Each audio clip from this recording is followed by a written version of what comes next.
Howdy y'all, Joe Hills here, recording as I always do in Nashville, Tennessee. As you can tell, we've already started on one of our castle walls, but in order to make the upper areas of the castle actually more easily constructible, or constructionable, I figure I should probably start putting in the grand stairway, right? Because if I get the grand stairs in, then I can theoretically access the top of the castle without ender pearling and killing myself all the time. Now, this is going to be like this stairwell kind of goes up a little bit and then turns, and it goes back, it looks like about about 35 feet or so. Let's say 33 feet, which is well, no, let's say 35 feet because that's easier. Maybe can't do mental calculations. As I started laying some of these stairs, I started climbing up, and I realized, well, I've got to turn eventually and then reach this other landing up here. But it's hard for me to tell exactly how far up I need to go or how far back, because some of the issues with the height are going to be easier to fix than issues with the walls being in the wrong place. So I kind of need to put the walls in first, and then put the stairs in to kind of route around any weird sizing issues with the translation. So I ended up having to work on the parallel path to the outer wall here. So what I'm standing on right now is comparable to that wall. And we would just kind of have this become, like, really high. Just as high as this, in fact. And then this here is the beginning of that tower. I really did not have the placement accurate. But once again, I was measuring that from the outer wall, and I did not realize that the outer walls were going to be so distant from the castle walls on account of the rounding errors. Yay! So 30 feet is only 9 meters. This was looking crazy because I put this platform way higher than it needs to be. Okay. Okay, I feel way better about every part of this. Building map stuff is hard. Okay, so we're going to hop back down. Well, actually, we don't even need to hop back down because... Well, actually, we kind of... This gets weird because I need to go down the stairs to the height that I need to be at there. Okay, so this needed to go up 9 blocks. 1, 2, 3, 4, 5, 6, 7, 8, 9. Which I've already done too many because I don't need to go up. Okay, so bizarrely, I'm already at the height I need to be at for the actual platform that needs to go in here. Which, you know, we'll put a torch or something. But I'm here too soon because we need to have 6 blocks out from this wall.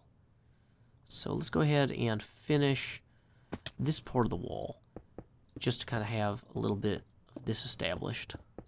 So look at this. This is an actual functional stairwell that works the way it was intended to work by the designers of the map, Tracy and Laura Hickman.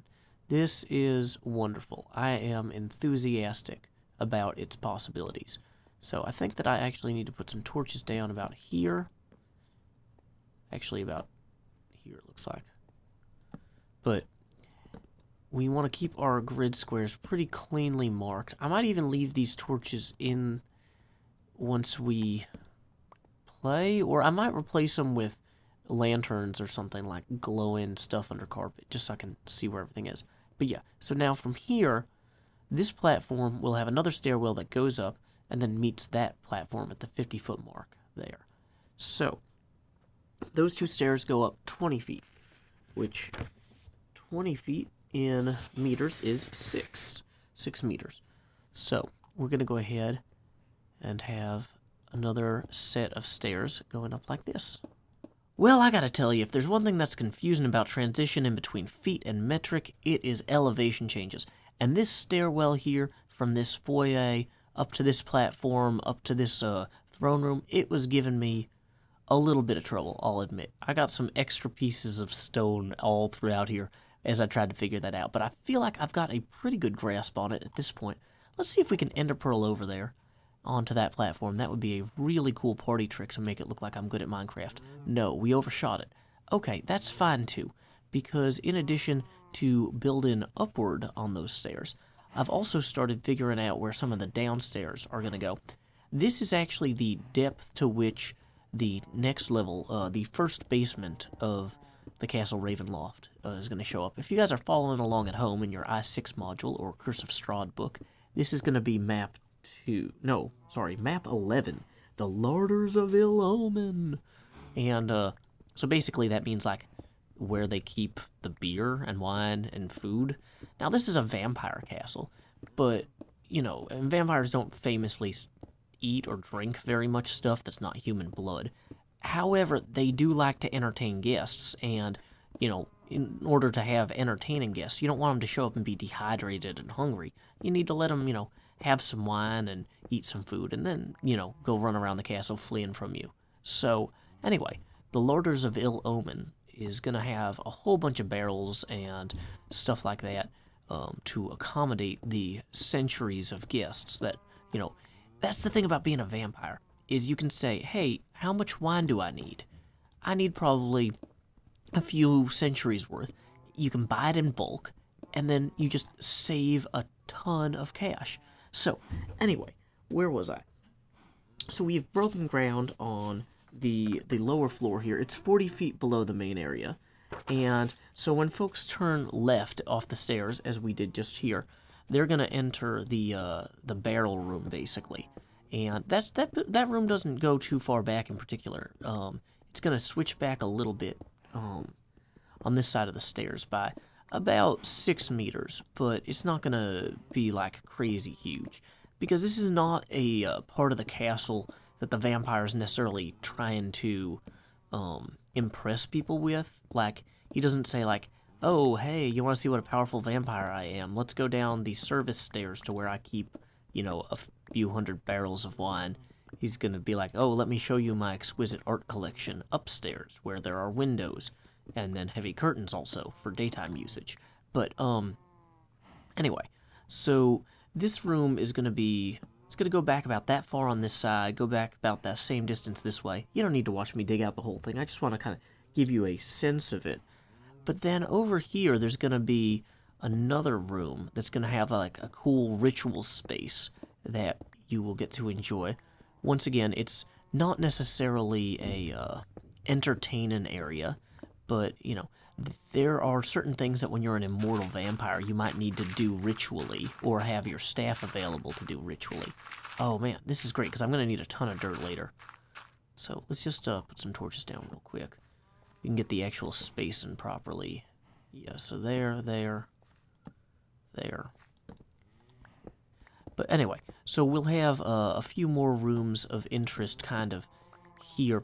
One of the things about the way this castle is designed is, in general, most of the stuff that you encounter closer to the entrance is relatively mundane.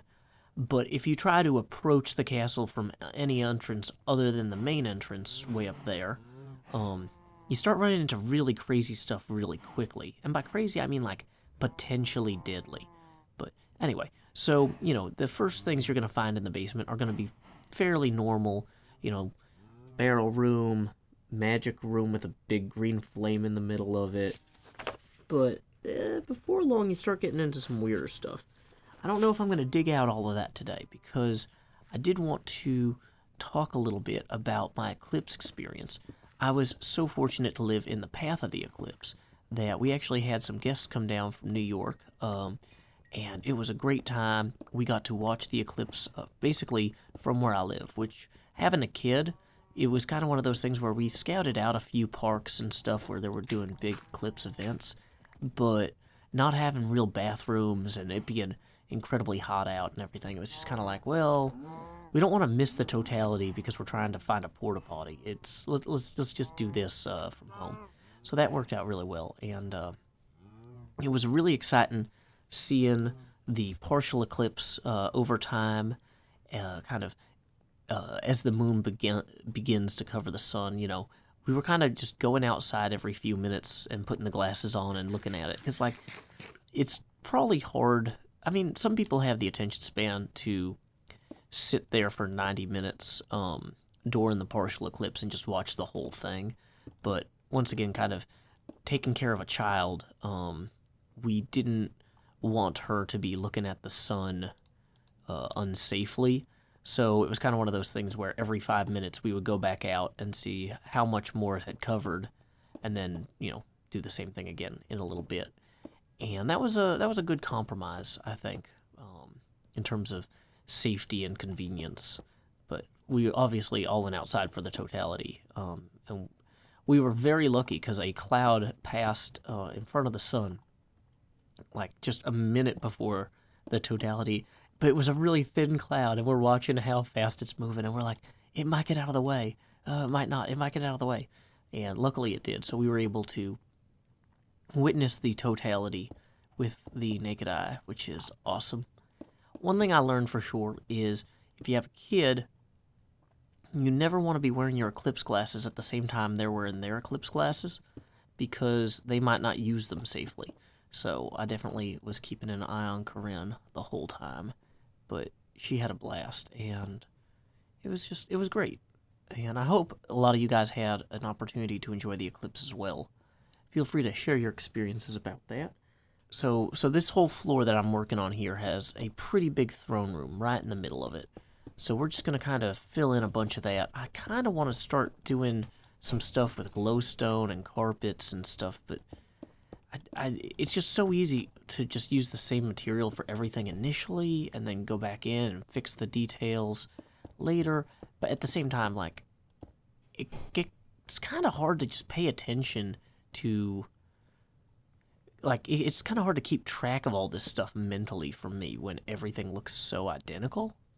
So I don't know. I'm open to suggestions about how you guys manage stuff like that. But yeah, we can just kind of come through here. I don't even have a sheep farm, I'm realizing. Do I? Oh, I have those sheep that were delivered. Yeah, okay, I can get sheep for dyeing. And I'm guessing with a vampire, I'd probably want to use his, like, house colors, because, much like Count Dracula, Strahd von Zarovich is a royal vampire.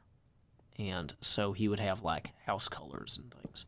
So his house should probably be the same colors as his house. If that, yeah. Not Dr. House, not Gregory, but kind of core concept thing, real quick. But yeah, let's see, what other stuff did we do this weekend? So Nashville was kind of busy because of the Eclipse. Like, we went to one of my coworkers' bars that they own. Well, I was going to say they only own one, but that's not true anymore because they did open a second.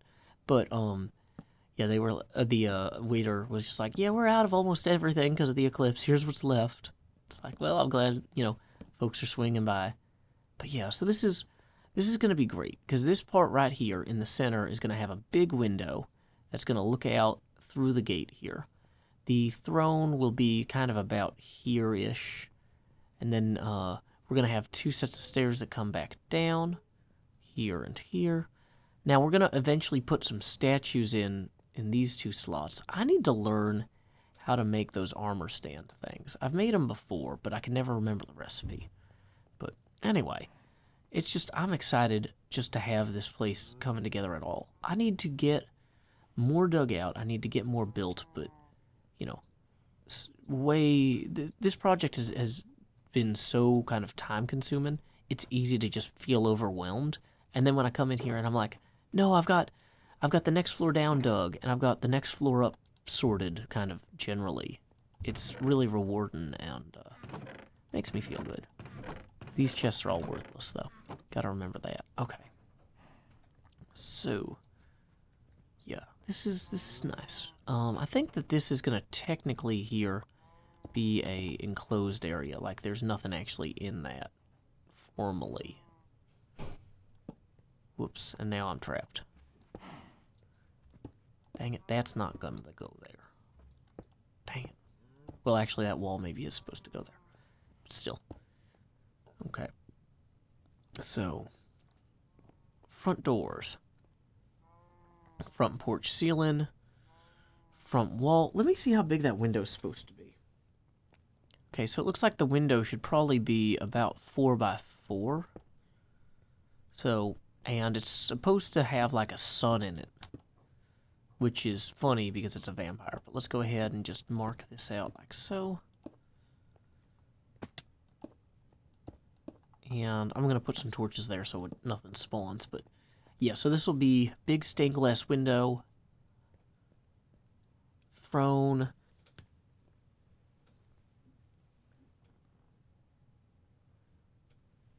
Yeah, there's not supposed to be smaller windows or anything on the sides here. So that's cool. These walls are going to actually keep going straight up. I might as well just kind of work on some of that right now, too. Oh, yeah, what else did we do? We went on a distillery tour of the Nashville Craft Distillery, which was really neat because the tour was actually given by one of the owners who's a chemist, and he basically just broke down all of the chemistry of distilling, which was pretty good for us because we were a more technically minded crowd. Not necessarily as funny as the Jack Daniels tour, but still a good time. And they did pour us a full cocktail before the tour started, which was nice. Now, you pay like $10 for the tour, but like, it's like, oh, hey, here's a cool drink that we made with the stuff that we made. Enjoy. Okay, I'm thinking I'm going to have to get some furnaces over here to start cooking some of this cobble, because I am definitely running out of everything. I don't even have a... Oh, I do have a workbench. That's a start. Okay. So, we're going to load this up with furnaces on this wall and here. And we'll just stick the extra one in there for later. Great. Okay, so we've gotten this a lot more set up. We've gone from just having an idea of the external height of some of the towers to the internal height and depths of some of the structures.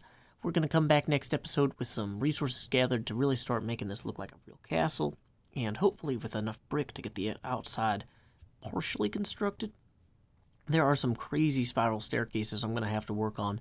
Those might end up being their own episodes, but like this castle is like huge.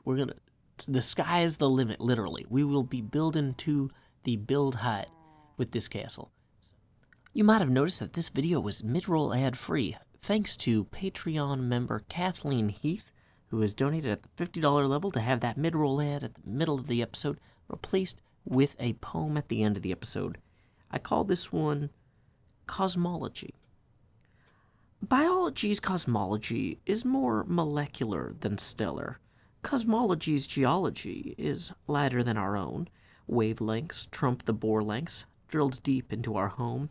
Cosmology's biology is also making waves.